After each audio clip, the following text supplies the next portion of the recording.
Coco. Coco. Coco.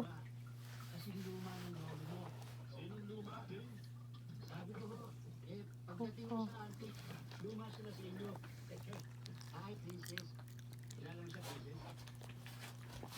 Si Coco. Nagustuhan. Aba, si Coconuts. Si Coconuts. Ang pretty ni Coconuts, ha? Oh. Ang pait-pait ni Coco. Alam niya, pag sabi ko sa kanya, ilagay ko siya, pumunta siya dun sa cage niya kasi, ano siya yung nireregla.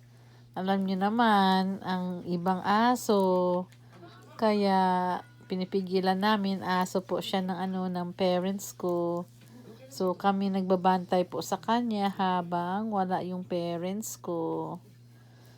So, make sure na hindi siya maanuhan ng dalawang lalaki na aso namin, nina Plap-Plap, Blanco, at saka si Uki. Tatlo pala silang lalaki.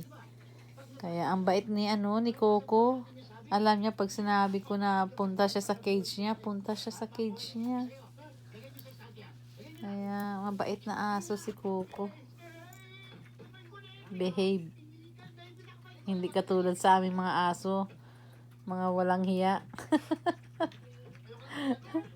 Pero ito siya, ang bait niya kasi paano, nagsusulong aso lang siya sa parents ko. Kaya tahimik, mabait. So, pag uwi na yan ng parents ko, nako, mga ano na yan, malungkot na to siya kasi kapatid siya ni Panda.